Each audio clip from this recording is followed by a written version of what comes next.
नमस्कार मित्रांनो आणि मैत्रिणींनो, नात्यांची प्रीती या मराठी चॅनलमध्ये तुमचे स्वागत आहे. तू मिळावी अशी भाग 19. 6 वाजल्यापासून घरात नुसती धावपळ चालू होती. नोकर चाकर इकडून तिकडे पळत होते. अभि आणि आदित्य पूजेची तयारी बघायला खाली आले. पूर्ण बंगलो आतून पण झेंडूच्या फुलांनी सजला होता. शालिनी अभिला बडबडतच तयारी करत होती. त्याच्यामुळे तिला उठायला उशीर झाला होता.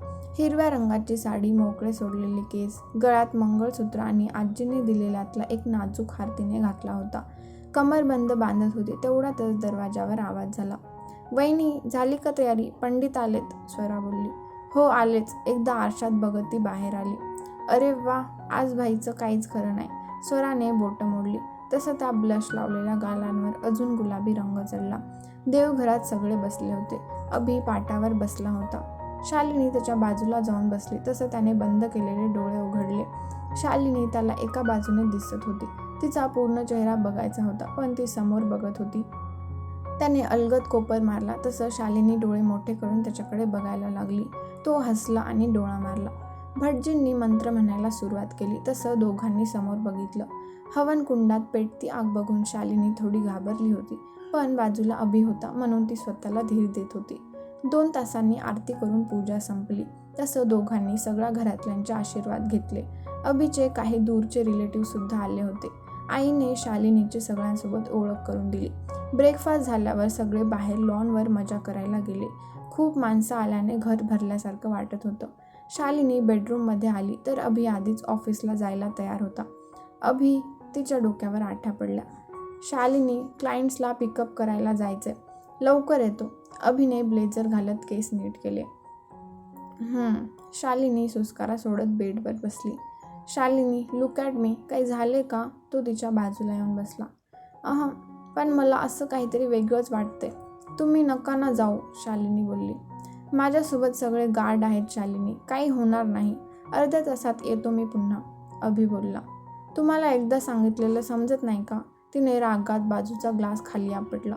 त्याच्या काचा सगळीकडे विखुरल्या. शालिनी, अभिने तिला एका बाजूने मिठीत घेतलं.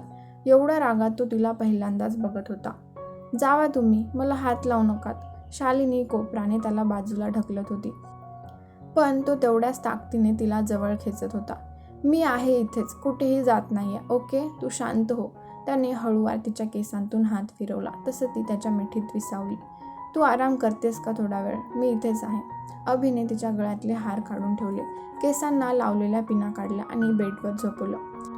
मी आहे इथेच, झोप तू. तिचे डोळे बंद करत तो बाजूला बसला. एका हाताने शालिनीने त्याचं ब्लेझर घट्ट पकडलं होतं. ती झोपली आहे याची खात्री करून त्याने डॉक्टरला फोन लावला. मिस्टर देसाई, मी आधीच सांगितलंय, त्यांना ड्रग्सचा जास्त डोस देण्यात आलाय. किमान आठवडाभर तरी असं होतच राहणार. तुम्हाला त्यांची काळजी घ्यावी लागेल. डॉक्टरचं बोलणं ऐकून त्याला विमलवर अजूनच राग आला. शालिनीच्या उतरलेल्या चेहऱ्यावरून हात फिरवत त्याने क्लायंटला पिकअप करायला दुसरा माणूस पाठवला आणि स्वतः तिच्या बाजूलाच बसून राहिला. संध्याकाळी 7 वाजता सगळे तयार होऊन लॉनवर आले. गेस्ट यायला सुरुवात झाली होती. वातावरण एवढं प्रसन्न होतं की सगळ्यांचा मूड एकदम फ्रेश होत होता. शिवाय देसाई मॅन्सन समुद्राच्या जवळ असल्याने वारा जोराचा सुटला होता. त्यासोबत ठिकठिकाणी जी फुलझाडं लावलेली त्यांचा सुगंध सगळीकडे पसरला होता. आई बाबा सगळ्यांचं वेलकम करत होते. अभि त्याच्या काही बिझनेस रिलेटेड लोकांशी बोलत होता, पण लक्ष बंगलोच्या दरवाजाकडे होतं. तो खाली येताना शालिनीने तयारी करायला सुद्धा घेतली नव्हती. त्याला जबरदस्ती खाली पाठवून ती नंतर तयारी करणार होती. त्यामुळे तिला बघायची एक वेगळीच उत्सुकता त्याच्या मनात होती. तो दरवाजाहून नजर बाजूलाच करणार होता की तिथे असलेल्या सगळ्या गोंधळात त्याला तिच्या पायातल्या पैंजणांचा आवाज ऐकू आला आणि काळीत जोरात धडधडायला लागलं. डोळ्यात प्राण आणून तो बघत होता आणि त्या एवढ्या वेळ केलेल्या प्रतीक्षेचं फळ मिळालंच. साडीच्या निऱ्या सावरत ती बाहेर येत होती. फुल हातांचा रेड वेल्वेटचा ब्लाऊज, त्यावरती नाजूक काळ्या रंगाची साडी तिच्या गोऱ्या रंगाला अगदी उठून दिसत होती. त्याच्यासाठी सगळं जग तिथेच थांबलं. आपोआप हात छातीवर गेला. साडी सरळ करून झाली तसं शालिनीने मान वर केली आणि आजूबाजूला बघायला लागली. तिने जसं अभिला बघितलं तसं हसली आणि इथे तो पुन्हा तिच्या प्रेमात पडला. तिचा तो डिंपल आणि नाजूक चेहरा. त्याने प्रयत्न केला तरी नजर हटवू देत नव्हता. त्याच्या समोर असलेला माणूस बोलून बोलून थकला आणि दुसऱ्यांकडे गेला. अभि कुठे हरवलाय? शालिनीने त्याच्यासमोर चुटकी वाजवली. हां नाही, तू इथे कधी आली? तिथे होतीस ना? अभि बोलला. चालत आले मी अभि तिथून. शालिनीला त्याच्या प्रश्नावर हसायला आलं. You are looking damn gorgeous. त्याने तिच्या हातावर ओठ टेकवले. खरं तर गालावरच किस करायचं होतं, पण आजूबाजूला पत्रकार असल्याने त्याने स्वतःला कंट्रोल केलं. तुम्ही पण काही कमी हँडसम दिसत नाहीये मिस्टर देसाई. शालिनीने डोळा मारला. तो तर मी जन्मापासूनच आहे. त्याने कॉलर वर केली. Hello mister Desai. एक वयस्कर व्यक्ती त्याच्याजवळ आले. अभिने हसून त्यांना ग्रीट केलं आणि शालिनीची ओळख करून दिली. नंतर खूप जण यायला लागले म्हणून शालिनी साक्षी आणि रियाकडे गेली. आज त्यांना निशा पण जॉईन झालेली. जवळपास सगळे गेस्ट आल्यावर केक कापायला पूर्ण फॅमिली स्टेजवर आली. एवढा वेळ शालिनीच्या हसऱ्या चेहऱ्यावर खूप जणांचे डोळे टिकलेले होते. केक कापून झाल्यावर काही लोक डिनर करायला गेली तर काही गिफ्ट द्यायला स्टेजवर आली. हे शालिनी अभिच्या बाजूला उभी होती की बाजूने एक चार्मिंग आवाज आला आणि तिचा चेहरा खुलला. जाबी. शालिनीने हसतच त्याला हलकी मिठी मारली. मी तुला कालपासून फोन लावत होतो. जाबी बोलला. माझा फोन? तिच्या लक्षात आलं कालपासून तिने स्वतःचा फोन बघितलाच नव्हता. जोरात तयारी चालू होती ना घरात, त्या गडबडीत फोन कुठेतरी ठेवला असणार.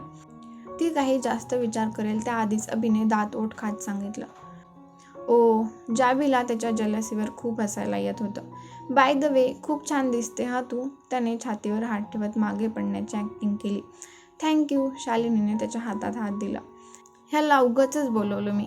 अभिने नाही म्हणून मान हलवली. त्या दोघांचं क्लूलेस बोलणं ऐकून त्याचं डोकं फुटायला आलेलं. तेवढ्यात समोरून भरदास्त आवाज आला. मिस्टर देसाई. मिस्टर राणा या ना. त्याने हसत विक्रमच्या हातात हात मिळवला. बाजूला असलेली शालिनी त्या सगळ्यांकडे बघत होती. हे माझे डॅड कल्पेश राणा, ही मॉम कृपा राणा आणि ही वाईफ विद्या. विक्रमने सगळ्यांची ओळख करून दिली. त्यांची नावं ऐकून शालिनीला डोकं जड झाल्यासारखं वाटत होतं. डोक्यावर खूप जोर देत होती ती, पण काही आठवत नव्हतं. हॅलो. कृपाने शालिनीच्या हातात हात मिळवला. तो स्पर्श, तिचे ओठ आपोआप पुटपुटले. मोठी आई. पण ते कोणाला ऐकू गेलं नाही. बाबा या ना. अभिने आई बाबाला हाक मारली आणि त्यांची राणा फॅमिलीसोबत ओळख करून दिली. शालिनीला काहीतरी विचित्र फिलिंग येत होता.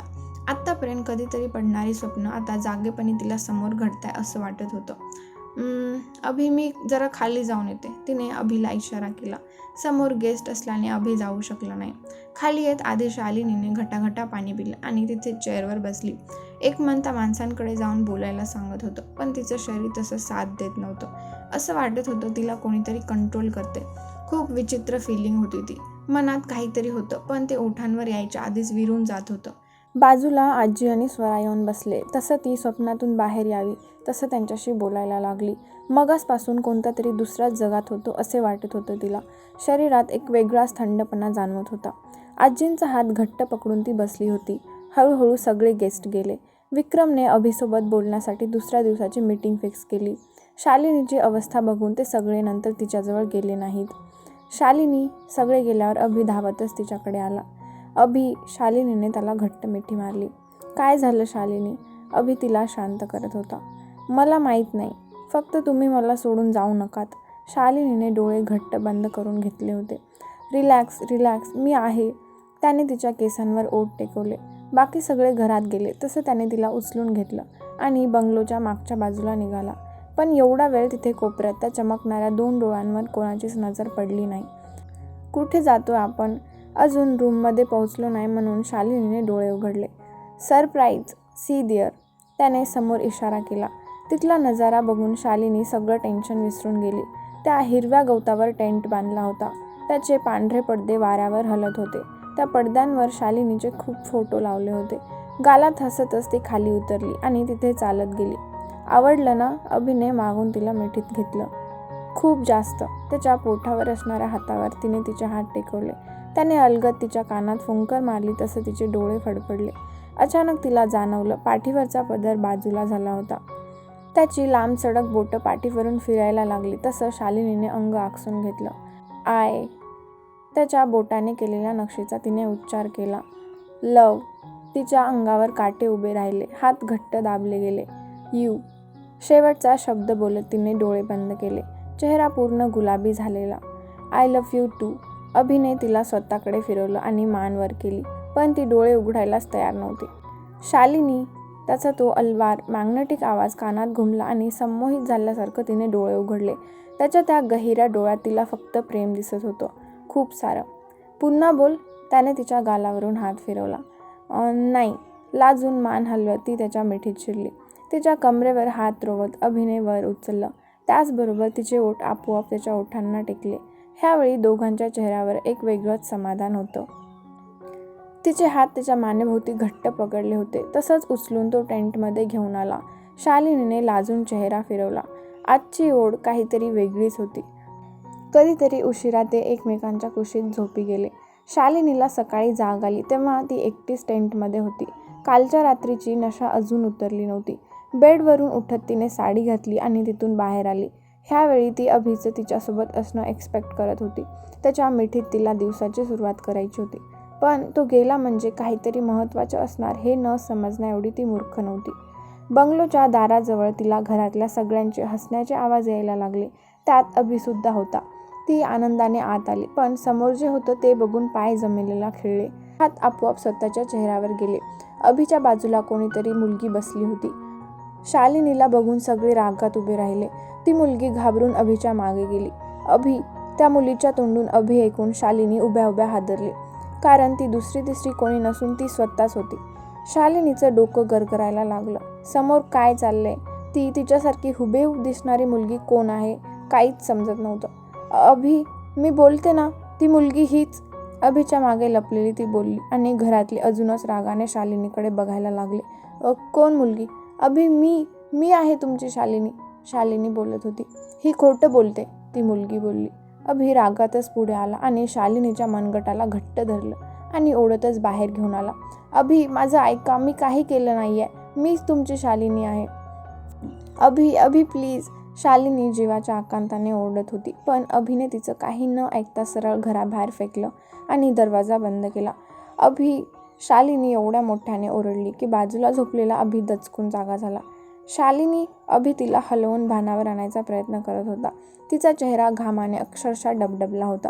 ती पुन्हा आलीये. मला सोडणार नाही ती अभि. ती आलीये. शालिनी एकसारखं बडबडत होती. कोण आलीये शालिनी? भानावर ये. त्याने बाजूच्या ग्लासमधलं पाणी तिच्या चेहऱ्यावर शिंपडलं.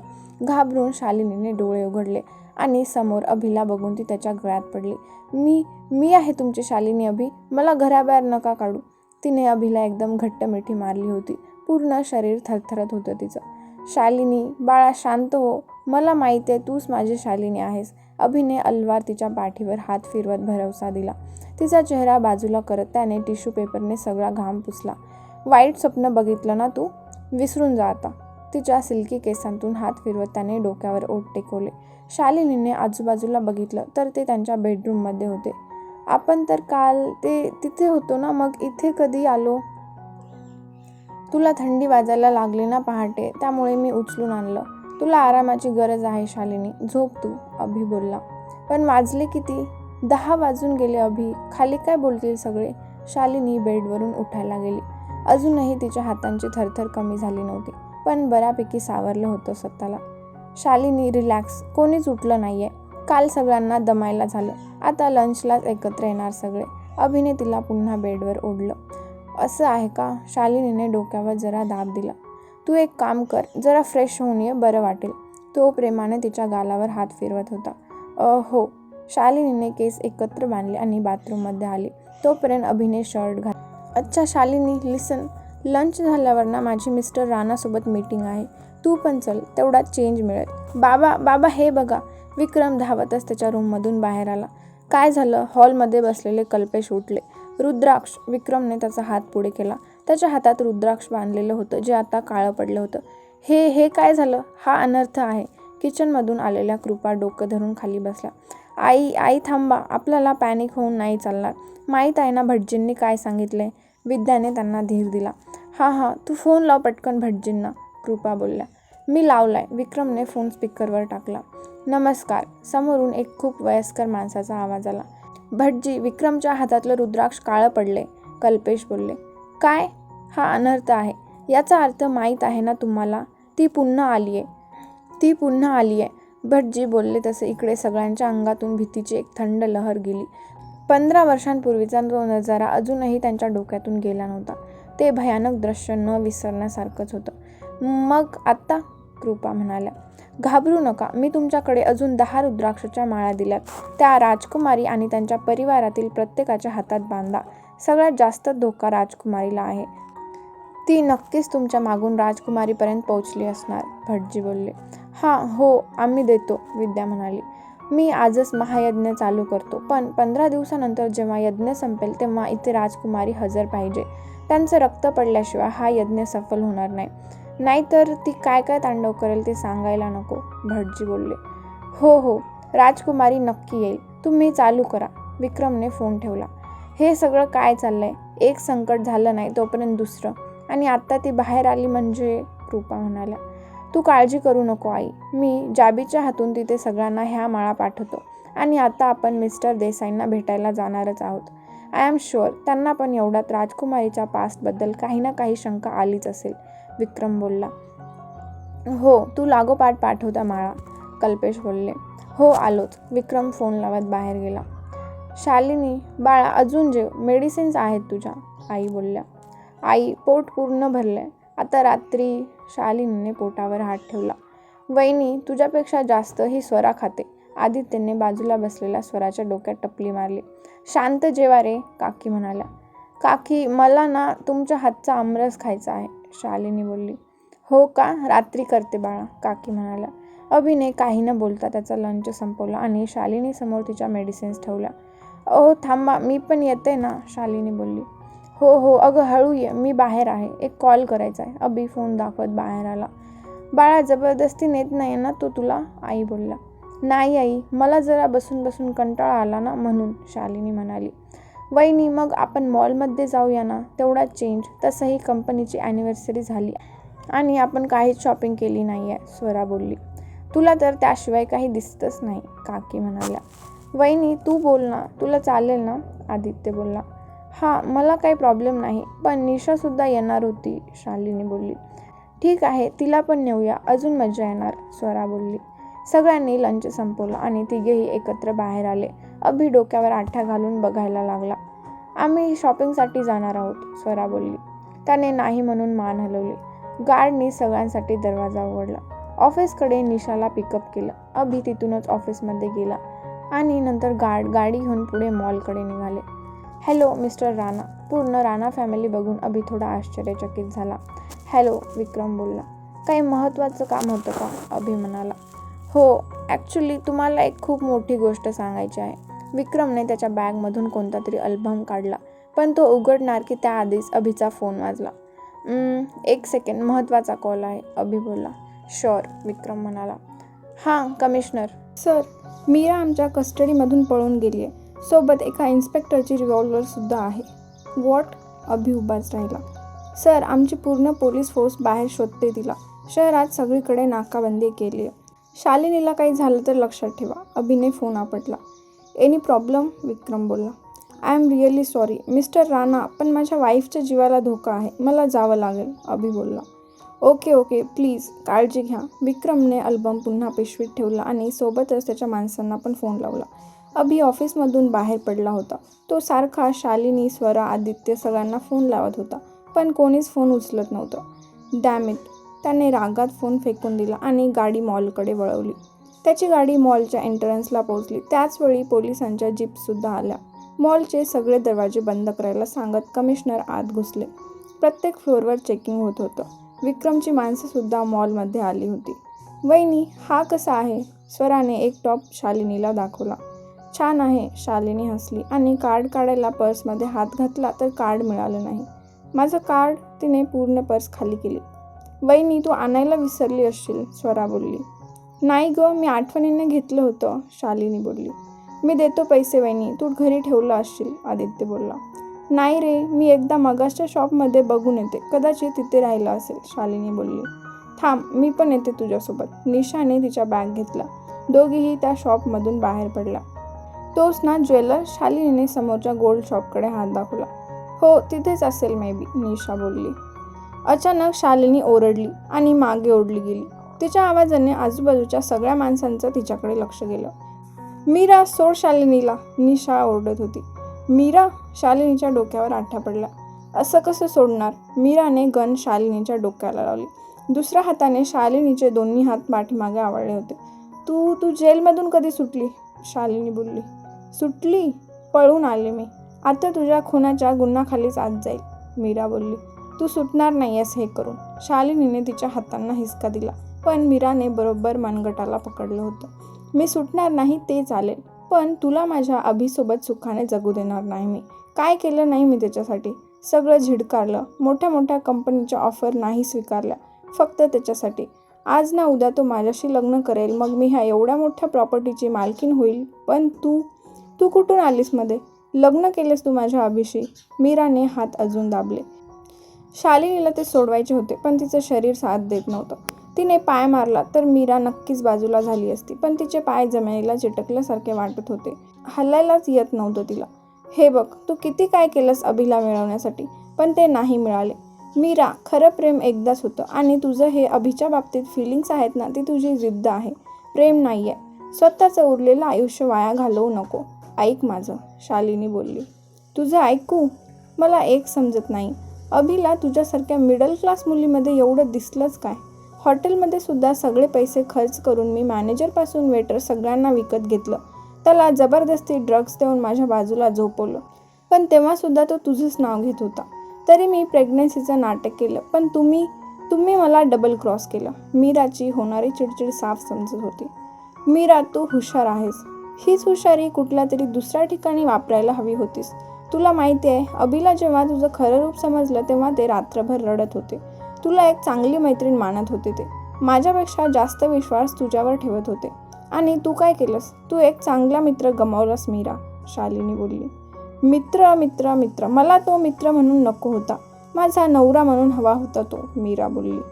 मीरा, सोड मला. तू आता हे करते त्यानंतर तू अजून स्वतःवर संकट ओढवून घेतेस, शालिनी बोलली. अजिबात नाही.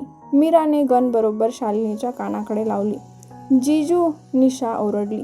मीराचं लक्ष मागे गेलं. त्याचवेळी निशाने शालिनीला स्वतःकडे ओढलं. शालिनीला कोणत्या तरी बंधनातून सुटल्यासारखं वाटलं.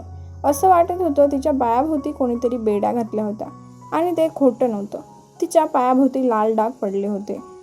अभिच्या माणसांनी मीराला पकडलं. धावतच अभिने शालिनीला मिठीत घेतलं. तू ठीक आहेस ना? लागलं नाही ना तुला? अभि तिच्या गालाला हात लावून बघत होता. मी ठीक आहे अभि, काही झालं नाही आहे मला, शालिनीने त्याला मिठी मारली. एव्हा ना तिथली सगळी माणसं कमिशनरने बाजूला केली होती. मीराच्या हातात पुन्हा बेड्या घातल्या होत्या. अभिने पटापट तिच्या गालावर ओठ टेकवले. त्याला परिस्थितीचं भान नव्हतं. समोर फक्त त्याची शालिनी ठीक उभी आहे तेच महत्त्वाचं होतं. घेऊन जा हिला इन्स्पेक्टर, आणि आता कस्टडीमधून बाहेर येता नाही, अभि बोलला. अभि, तुला माझं प्रेम समजत नाहीये ना? तू सोड हिला, आपण दोघे खूप आनंदाने राहू, मीरा बोलली. शट अप, अभि ओरडला, आणि कमिशनरला इशारा केला तसं त्यांनी मीराला खेचलं. पण तिला असं जाताना बघून त्या गर्दीत असलेले ते 2 डोळे रागाने चमकले. अचानक मीराला जाणवलं तिच्या हातातल्या हँडकफला लॉक लागलं नव्हतं. तिने कोणाचं लक्ष नाही ते बघून कमिशनरची रिव्हॉल्वर ओढली. सगळे कॉन्स्टेबल पुढे आले. तिथेच थांबा, नाहीतर मी सगळ्या गोळ्या ह्यांच्या डोक्यात उतरवणार. तिने कमिशनरच्या डोक्याला गन लावली. मीरा, चुकतेय तू, अभि बोलला. मी चुकते? तुला अजूनही मीच चुकीची वाटते? एवढ्या वर्षात केलेल्या मैत्रीचं काहीच मोल नाही का तुला, अभि, मीरा बोलली. मैत्री? मला लाज वाटते सांगायला. मीरा, तू माझी मैत्रीण होती. आपल्यात मैत्री कधीच नव्हती मीरा. तू माझ्यासाठी सगळं सॅक्रिफाईस केलं, पण ह्यामागे तुझा स्वार्थ होता, आणि स्वार्थ असतो तिथे मैत्री कधीच नसते, अभि बोलला. ठीक आहे, तसं तर तसं. आता तर मी सुटणारच नाही आहे, तर मी अशी जेलमध्ये जाणार नाही, मीराने दीर्घ श्वास घेतला. मीरा, मूर्खपणा नको करू, शालिनी बोलली. मीराने कमिशनरला बाजूला ढकललं आणि ती गन स्वतःच्या डोक्याला लावली. कोणीही जवळ येऊ नका, मी गोळी चालवणार, मीरा बोलली. तुम्ही इथून बाहेर जाऊ शकत नाही, कमिशनर. मीरा हसलीच. डोंट, मीरा, अभि ओरडत होता. आज माझा जीव गेल्यावर त्याला जबाबदार फक्त तू असशील अभि, फक्त तू. मीराच्या डोळ्यात पाणी होतं. नो मीरा, डोंट डू दिस. त्याने डोळे बंद केले. प्लीज, अभि बोलत होता. मीराने नाही म्हणून मान हलवली. वेळ गेली आता अभि, गेली वेळ. तिच्या डोळ्यातलं पाणी गालांवर आलं. तिने ट्रिगरवर हात ठेवला तसं तिथे असणाऱ्या अर्ध्या लोकांनी घाबरून डोळे बंद केले. अगदी शेवटच्या क्षणाला मीराने गन फिरवली. बरोबर शालिनीवर पॉइंट करत तिने ट्रिगर दाबला. अभिचं पूर्ण लक्ष होतं. शालिनी त्याला घट्ट मिठी मारून उभी होती. तो तसाच गोल फिरला. आता त्या पॉइंटवर अभि होता. गोळी तर निघाली होती आणि क्षणात रक्ताच्या चिरकांड्या उडाल्या. सगळ्या लोकांचे श्वास रोखले होते. पण जे व्हायचं ते तर झालं होतं. तर मित्रांनो आणि मैत्रिणींनो, तुम्हाला ही कथा कशी वाटली नक्की कमेंट करून सांगा व आवडली असेल तर लाईक करा आणि कथेचा पुढचा भाग बघण्यासाठी चॅनलला नक्की सबस्क्राईब करा व ही कथा आपल्या जवळच्या मित्रमैत्रिणींना देखील शेअर करा. धन्यवाद.